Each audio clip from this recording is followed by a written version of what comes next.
So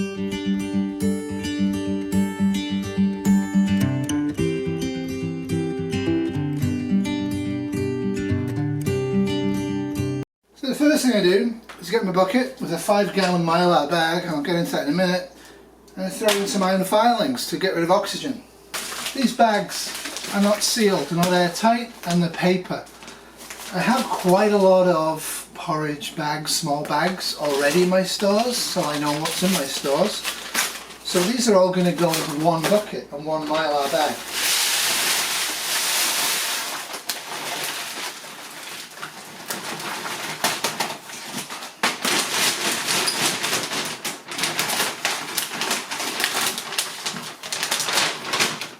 Get the idea? So 7.5 kilograms of porridge basically fits into one bucket. Now what I then do is I then squeeze the air out of this, and I'm going to use old hair curling tongs to seal it.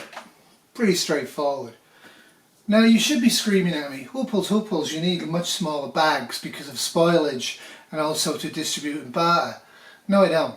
I've frozen this for over 2 months. There's nothing alive in these oats. I've washed my hands. I'm being very careful what I'm doing in terms of this. This is going to have most of the air removed, and it will have a couple of these in to try and assist with that process. What I would generally do is I'd put maple syrup or sweetener like jams into this as well, and then seal the bag with the jams inside the oats. And I recommend you do that with spices, but if you do it with spices, make sure they're in a glass bottle or sealed, right? You don't want to contaminate the whole food with one taste. But I know I have large amounts of oats in small bags. What I'm looking for here is I now know I have at least 5 mouths that I have to feed, adult mouths, and grid down at the bug out location. That could, like I said, go to 12 to even 16 mouths.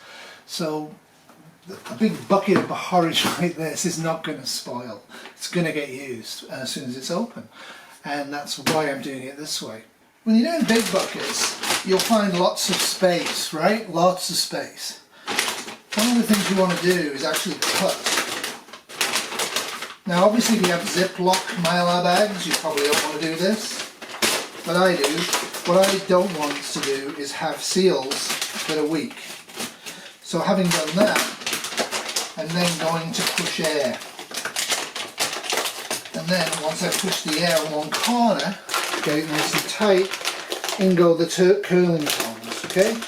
And use old curling tongs because Kitty really doesn't like me destroying her new ones. Just make the edges a bit rough on the curling tong. And just go across, taking your time. The principal idea for doing this is to exclude all air. This will get hot, so don't burn yourself. When you get to the next corner, you actually want to take a bit more time. Now, you can do this corner then to middle, but this is just kind of the way I've ended up doing it. And a firm believer in the way you do things is actually the way you need to do them, but do practice. They're all different. Having done it once, and then slowly going back. I don't want this Mylar bag to have any holes in it. If there's a flood, the 5-gallon bucket should hold it with the gamma lid, hold it dry. If it doesn't, and it possibly won't, this Mylar bag is there for that. The Mylar bag is also to remove smells, right? Which is why I don't believe in using old buckets that you've cleaned out. Mice and rats, even microscopic amounts of food on the inside of this, they're going to gnaw their way through it. Oats, the date, including the year, because you want to open the oldest stock first if you have to use this, not the newest, and how much, and it's 7.5 kilograms. Which is about 15 kilograms of actual food. Not bad. And you should probably also mark the outside of the bucket. I'm going to do this. Now you'll probably notice at this point there's space here. This space is going to be filled up with another Mylar bag with some nutritional yeast, some black tea, some toothpaste, some bags for the tea, and some pre-made Tazo tea bags. So when this box is opened, there's a huge amount of oatmeal, and there's a few other bits and pieces that might come in useful. So I have my little bag. Again, mark it, what's in it. Some toothpaste, some tea bags, some loose tea. This is because it's dry goods, it's actually just going to sit on the top. Having got this, you have to make your decisions. You want to put an oxygen absorber in it or not. And in my case, I'm going to, but I'm using a much smaller one. It's arguable whether you need to spend on iron filings for this. The key thing for the Mylar bag is what it's doing is not protecting it forever.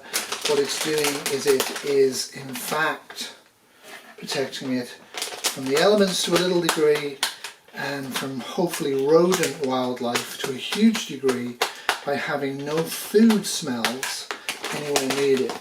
So I'll just show you this, the two ways of doing it. I normally start there and work across, but the other way of doing it is to do the two corners and then do the middle piece. What you want is the edges actually together. Spend your time on this. I think this is the one part of long-term storage that people do rush, and I don't think you should. I think this is the absolute critical one. Now, a lot of people out there are using Fresh Saver food bags and stuff like that. I'm not a huge fan of that, mostly because I think the extra expense is enormous, and I'm not really sure you need to be so sealing up very small packets of food, and I'm just not convinced it's worth the investment. But feel free to tell me why I'm an idiot below in the comments. So that's that, and then it goes in the bucket like so. Don't overfill the bucket, you don't want to put strain through this. I use Gamma lids, you don't need to, but Gamma lids are useful to keep the product fresh, but also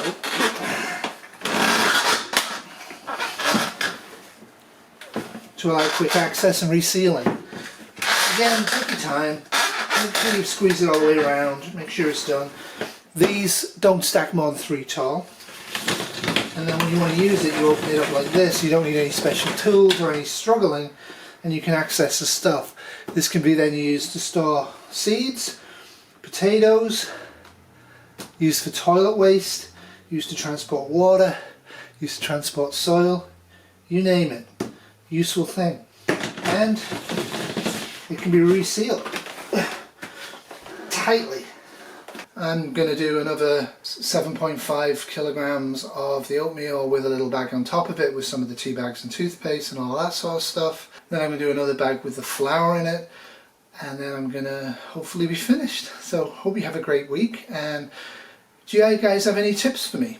I mean, a lot of what I learned and how I did this, I learned from YouTube. I think it's always great to pay it forward.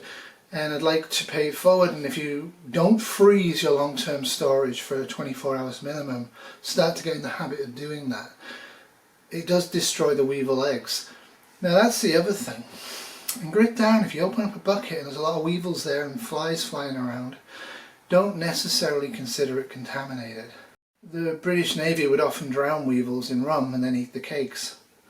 If it's Grit Down, if it's truly Grit Down, what we are prepared to eat and what we are prepared to tolerate will radically change. Drown them in water. I don't believe in eating live creatures, and I'm not really keen on killing weevils, but in Grit Down I'm not going to throw out a huge bucket of oats or rice because there's a few flies in it. But hopefully with this methodology I won't get it. I've had a lot of success with this. I've been bucketing now for probably about 5 years. I have opened a few buckets on occasion and used up the contents. There's a flour bucket downstairs that was done exactly the same way I did this, and that's probably going on 4 years. It is white flour, so it won't have much fat, so it won't go rancid, but it's perfectly fine. We're still using it. Kitty, who's got a very small tolerance for stuff like this, drags the bucket upstairs when she wants to bread her tofu. We've used about half of the bucket of flour. In Grit Down, we're going to use a huge amount of food if the stores are shut, until we can get gardening, and even then we're still going to need backup stores. So you can't have too much food, you can't have the wrong type of food, you can't store it incorrectly. Make it simple, make it cheap, make it variety, and give yourself a bit of a bonus for each time you open a bucket. Something that's going to make you smile or laugh, or something to read, or something to make you think. Don't just stock bulk items. Make sure you stock a lot of spices, salts, sugars, jams, maple syrup, Marmite. I've stocked Marmite. I mean, I'm the only person I know that likes Marmite. But in Grid Down, there's a lot of B vitamins in Marmite, and people may just be glad to get anything onto white rice or onto noodles or onto pasta that doesn't taste of X, Y, and Z. Because tomatoes, unless you can grow them, will not store for more than a year or two. You can can them and they'll last a bit longer, but canning's sort of risky. But tinned cans of tomato will rot through in a very quick period of time. They're not going to work that well. We'll have to alter what we eat in Grid Down. So that's it. 3 buckets are now filled, labelled and ready to go to the bug out location. So if SHTF happens and if I have to bug out, I don't have to worry about carrying a ton of food with me. Like I say, my aim is to have 2 years, maybe 3 years supply up there. Very basic nutrition for a group of about 10 people. That's my long-term goal. I'm a long way off that. But by doing a couple of buckets or 3 buckets every month to 2 months, I'm getting there. Very generally, 1 bucket will give 1 adult enough calories for a month whilst they lose weight. So it's inadequate, but it's better than nothing. So if you want to feed 1 person for a year, you better have 12 buckets. 2 people, 24. 4 people, 48 buckets. It's a daunting task. The way to approach it is to start packing up in your pantry at home, then start to put stuff in your bug out location that won't go off there, then start to consider burying stuff in the ground around the bug out location, and as time and tide progress, start to store more and more bulk foods in areas that are inaccessible to other human beings no matter what. Remember, the bug out location may well be taken out, though I think that's an overdone dramatic thing based upon soldiering experience in Afghanistan. But still, it's smart not to put all your eggs in one basket, right? And it's certainly not a smart idea to plan SHTF by evacuating your house, by grabbing everything in the garage or the kitchen and that you've already labelled and put in boxes and putting it into your vehicle and heading out to your bug out location. That is stupidity. Your vehicle might not work, your vehicle might not make it, you may not have time to load the vehicle up. Why? Store it at the bug out location. Figure out how to. Do you have friends or neighbours up there? People you trust? Can you store stuff in their basement? Put a layer of old clothes on top of old suitcases from a thrift store, but have tins and white rice and stuff Mylar bagged inside of that? It's worth thinking about. Have your food en masse in multiple locations, and you can't go wrong. And then when you get to about 60, 70 years of age, start opening it and eating it. So this is what I have left. 1 nutritional yeast and 1 oats. They're going to go back in the freezer downstairs until a month or 2 from now when I decide to fill up the last 2 buckets. I'm going to get some more oats. I really like oats and this is a great product. I have to get Kitty to show you how to use it. You all should have this, nutritional yeast. Anyway, remember, in Grid Down, tomorrow will always be worse than today, unless you prep. So get prepping and make it sensible. Toodles!